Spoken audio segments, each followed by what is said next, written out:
There is no great pillar of stability than a strong, free, and educated woman, quoted by Angelina Jolie. नमस्ते, मेरा नाम है Pragati Ankam from CPW world team. आज हम आए हैं मीरा रोड के शांति पार्क में। आज हम मिलने वाले हैं डॉक्टर अजय लक्ष्मीकांत दुबे जी से, जो कि है एक सोशल वर्कर और बेटी बचाओ बेटी पढ़ाओ के अध्यक्ष। आइए हम उनसे ही जानते हैं बेटी बचाओ बेटी पढ़ाओ के अभियान के बारे में।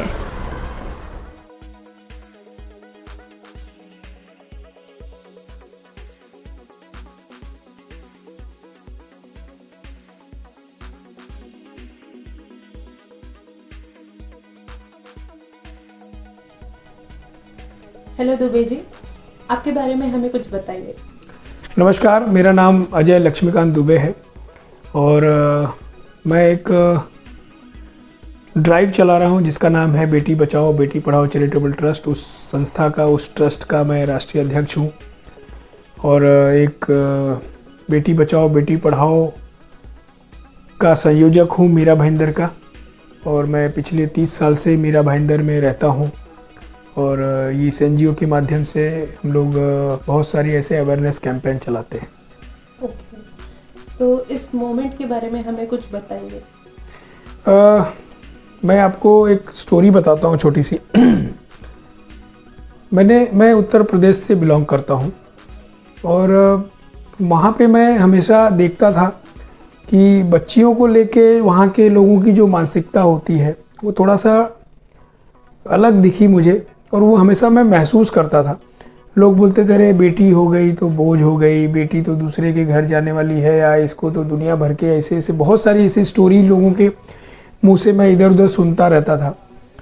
कई जगहों पे तो ऐसा भी सुना कि अरे बेटी है तो उसको अबॉर्ट करा दो, इस तरीके की मानसिकता लोगों की सुनता था मैं।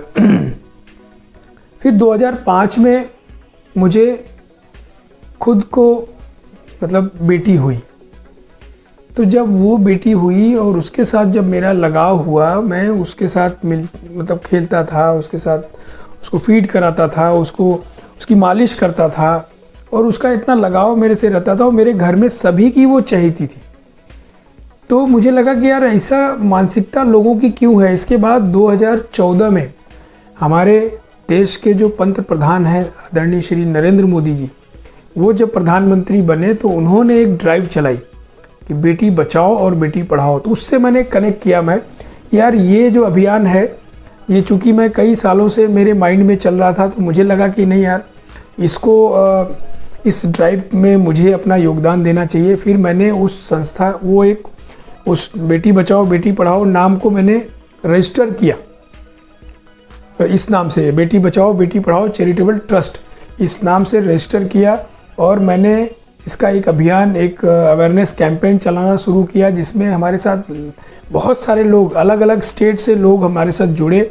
चूँकि ये नाम ही बहुत कैची है, ये कोई भी ये टाइटल सुनता है तो तुरंत कनेक्ट करता है। तो ऐसे बहुत सारे लोग जो हैं हमारे साथ जुड़े और इस पूरे इंडिया में अलग अलग स्टेट्स में हमारे इस माध्यम से जो है ये हम लोग एक अवेयरनेस कैंपेन चला रहे हैं। आए दिन हमारे बहुत सारे ऐसे कार्यक्रमों के माध्यम से भी हम लोग एक मैसेज देते हैं, चाहे वो नुक्कड़ नाटक हो या बेटियों को खास करके हम लोग उनके जब जैसे 10th में 12th में अच्छे मार्क्स से पास होती हैं तो उनको हम लोग इनवाइट करते हैं, उनको फेलिसिटेट करते हैं और साथ में उनके पेरेंट्स को भी बुलाते हैं और उस पोडियम पे उनके पेरेंट्स को भी खड़ा करा के और हम उनको फेलिसिटेट करते हैं, ताकि उनके पेरेंट्स को ये एक प्राउड फील होना चाहिए कि आज मैं इस मंच पे अगर सम्मानित हो रही हूँ तो बिकॉज ऑफ माई डॉटर, क्योंकि वो डॉटर ने जो अचीव किया है। तो ये हमारे अलग अलग तरीक़ों से हम लोग एक अवेयरनेस कैंपेन चला रहे हैं, जिसमें हम लोग हमेशा लोगों से अपील करते हैं कि लोग जुड़े इस अभियान से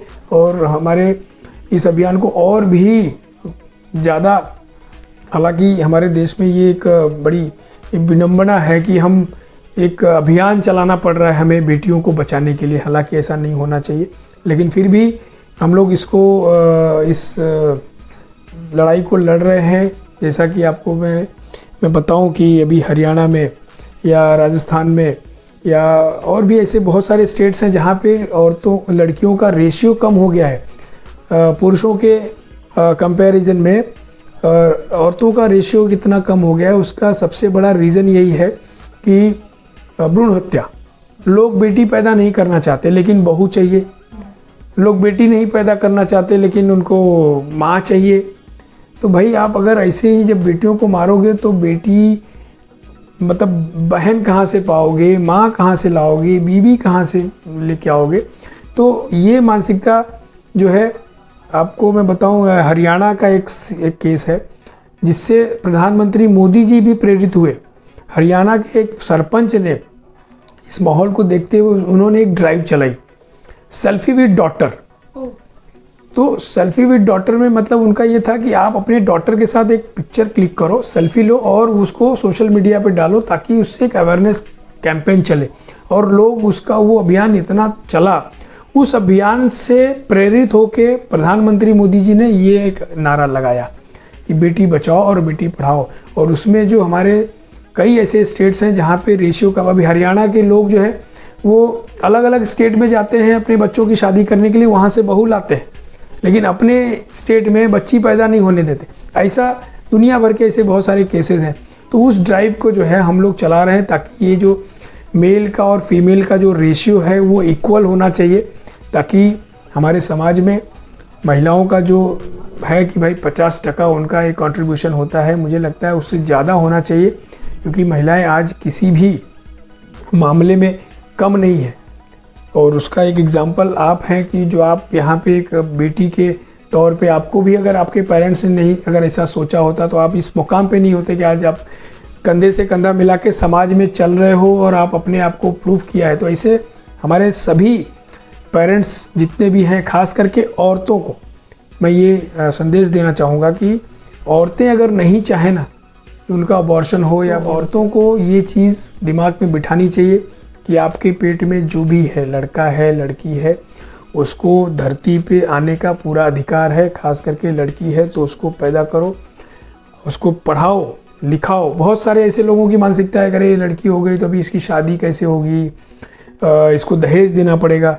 मैं आपको बताऊं कि आप खाली लड़की को शिक्षित कर दो, उनको पढ़ा दो लिखा दो, इसके बाद आपको कोई भी चीज़ की ज़रूरत नहीं कि उनके शादी ब्याह के लिए। आज यहाँ पे समाज में ऐसे आज भी लोग हैं जिनको पढ़ी लिखी लड़की चाहिए, उनको कोई दहेज नहीं चाहिए, खाली एक शिक्षित लड़की चाहिए। तो उनको आने दो। आज वो देश में ऐसा बहुत सारे एग्जाम्पल हैं जिन्होंने नाम रोशन किया है, देश का नाम रोशन किया है। अभी लास्ट ईयर जो ओलंपिक हुआ था, आपको मैं शायद पता होगा कि सबसे ज़्यादा गोल्ड मेडल और सिल्वर ब्रॉन्ज जो लाने वाली थी ना, वो हमारी देश की लड़कियां ही थी। तो इतने सारे एग्जाम्पल्स हैं, पीटी उषा से लेके लता मंगेशकर से लेके आप, ऐसे बहुत सारे एग्जाम्पल हैं। आज पायलट हैं, ट्रेनें चला रही हैं लड़कियां, हाँ, जहाज उड़ा रही हैं। किस मामले में कम है? तो लोगों को ये सोचना चाहिए कि आप ये मत सोचो कि लड़का है तो आपका वो कुल का नाम रोशन करेगा कि आपके बुढ़ापे की लाठी बनेगा। लड़कियों को भी शिक्षित करो, वो भी आपका नाम रोशन करेंगी और आपको प्राउड फील कराएंगी। जी बिल्कुल। तो जो बेटी बचाओ बेटी पढ़ाओ ड्राइव है, ये इसके कितने सारे ब्रांचेस हैं मुंबई में, महाराष्ट्र में और इंडिया में? इसमें हमारी राजस्थान में ब्रांचेस है, हमारी गोवा में है, हमारी दिल्ली में है, हमारे उत्तर प्रदेश में है। ऐसे बहुत सारे ऐसे हमारे स्टेट्स हैं जहाँ पे हमारे आगरा वगैरह में, मतलब उत्तर प्रदेश में बहुत सारे ऐसे, इटावा है, आगरा है, ये सब अलग अलग एरियाज़ में हमने लोगों को अपॉइंट किया है। लोग सामने से आते हैं कि भाई मुझे इस ड्राइव से जोड़ो और हमको इसमें काम करना है। तो बहुत सारे ऐसे लोग जुड़ रहे हैं जो अपने अपने एरिया में अवेयरनेस कैंपेन चला रहे हैं।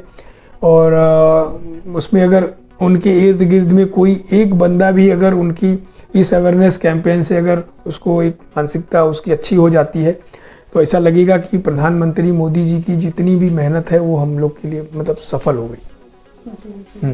बिल्कुल। तो सर, जो ऐसे है बेटियों की हालत जो है सुधारने में आपकी क्या योगदान रही है? हम लोग मतलब ऐसे जो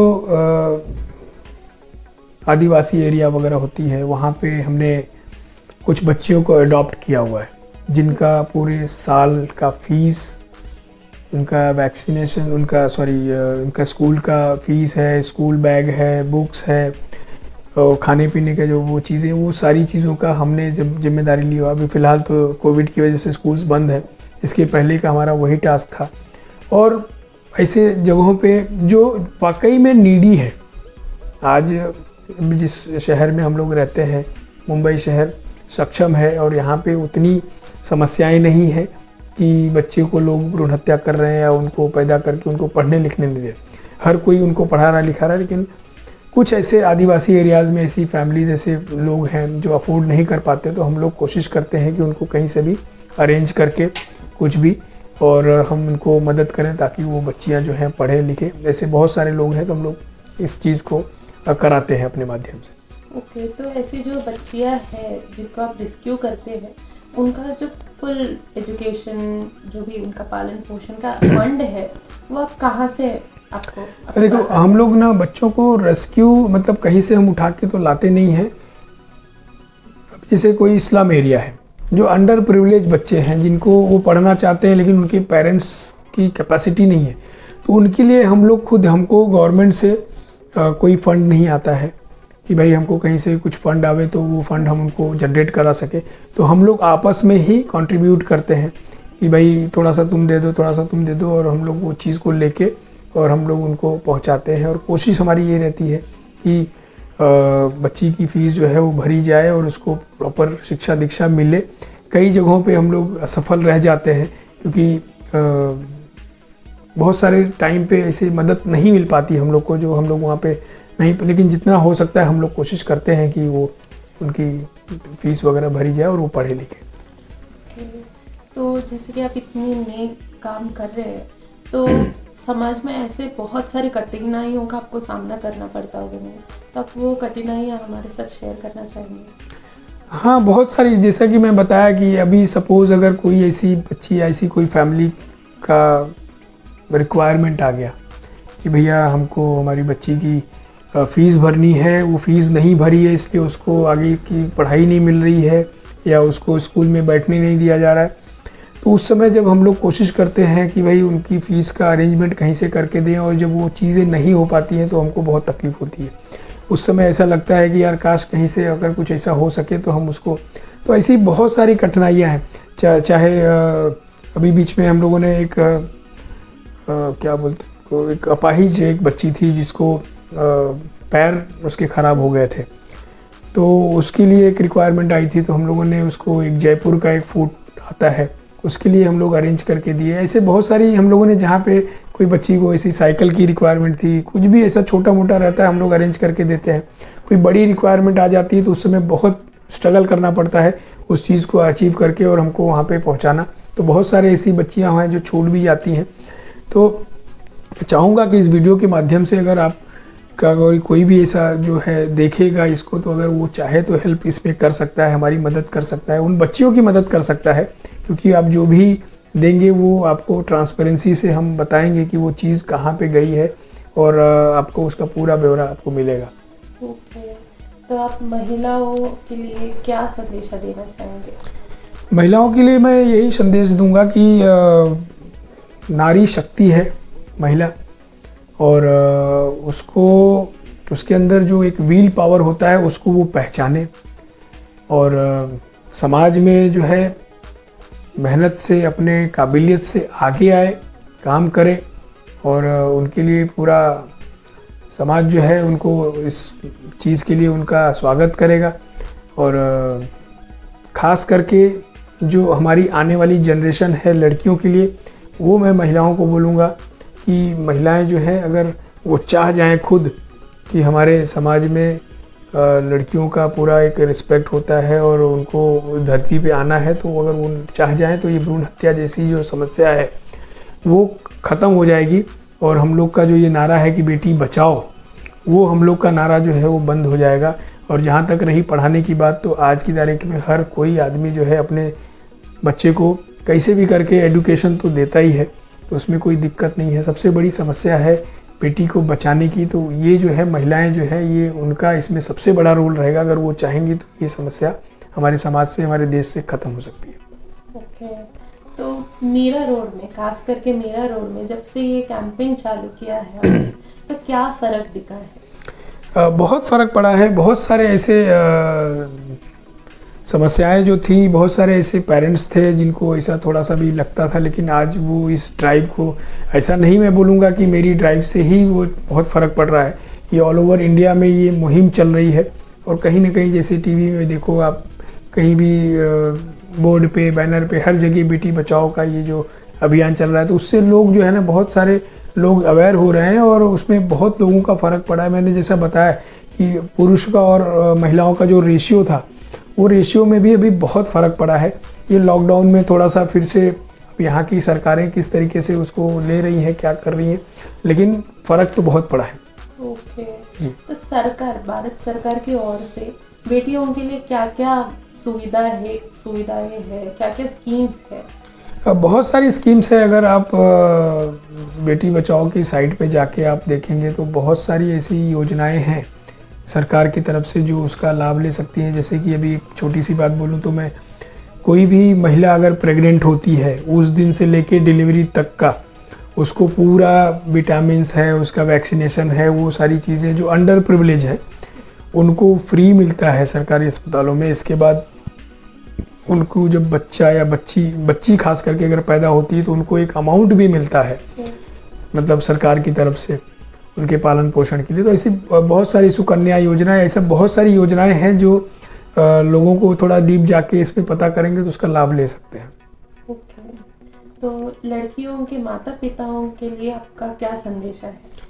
लड़कियों के माता पिताओं के लिए मैं बताऊंगा कि मैं बताया ना कि मेरी खुद की एक बेटी है जो मेरी बहुत लाडली है, और मैं सबको यही संदेश दूंगा कि भाई बेटी को प्यार दो, उसको भी पढ़ने लिखने का पूरा अवसर दो, उसको भी फ्रीडम दो। फ्रीडम का मतलब ये नहीं कि उसको रात भर वो कहीं गायब है तो वो आपको उस पर नज़र नहीं हो, ऐसा नहीं होना चाहिए। लेकिन बहुत सारे ऐसे कंजर्वेटिव माइंड के जो लोग हैं कि यार बेटियों को दबा के रखते हैं, वो सब चीज़ों को नहीं होना चाहिए। उनको भी स्पोर्ट्स में हर जगह उनको पार्टिसिपेट कराओ। अभी मैं आपको बताऊं, मीरा भाईंदर में एक हमारे ट्रैफिक पुलिस के अधिकारी हैं, उनकी बेटी अभी रिसेंटली IAS में टॉप की है महाराष्ट्र में।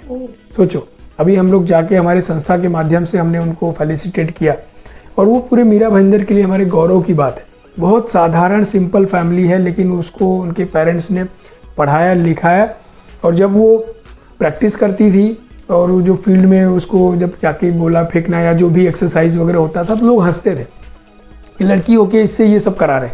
लेकिन आज वो लड़की सबको गौरवान्वित महसूस करा रही है, क्योंकि आज वो IAS में सेलेक्ट हो गई, और वो हमारे मीरा भाईंदर के लिए बहुत प्राउड की बात है। और उस बच्ची को सबको जो है ना, उसको अपना प्रेरणा स्रोत बनाना चाहिए, और पेरेंट्स को भी ये सोचना चाहिए कि एक ट्रैफिक अधिकारी जो है अपनी बच्ची को पढ़ा के अगर इस लेवल पे लेके आ सकता है, तो आप लोग भी अपनी बच्चियों को उस लेवल तक ला सकते हो। तो उनको पूरा फ्रीडम दो, उनको अच्छा एजुकेशन दो।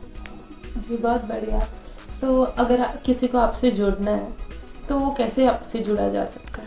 बहुत इजी प्रोसेस है। उसमें एक हमारा फॉर्म है, वो फॉर्म ऑनलाइन भी मिल सकता है। अगर कोई अदर स्टेट में है तो वहाँ से भी वो जुड़ सकता है, और उसका एक फ़ोटोग्राफ, पैन कार्ड, आधार कार्ड देके उसको हमारी तरफ से एक सर्टिफिकेट, एक आई कार्ड मिलता है जो कि प्रमाण करता है कि आप हमारे संस्था के मतलब पद पे आ गए हो या मेंबर हो, और आप उसके मेंबर के माध्यम से आप अपने एरिया में कोई भी इस तरीके का ड्राइव चला सकते हो, एक अवेयरनेस कैंपेन चला सकते हो। तो कोई इसमें दिक्कत वाली बात नहीं। Okay, thank you so much. Thank you madam, thank you. आपसे बात करके बहुत ही बढ़िया लगा। थैंक यू सो मच कि आपने ये इनिशिएटिव लिया और हमारे इस ड्राइव को आपने इतना हमारे से सवाल किया, और इस चीज़ को आप इसका भी प्रचार प्रसार होगा तो हमारे लिए बहुत बड़ी बात है, क्योंकि और भी लोग इससे जुड़ेंगे। और आपने इस चीज़ का इनिशिएटिव लिया, उसके लिए मैं आपको पूरे हमारे संस्था की तरफ से आपको थैंक यू बोलता हूँ।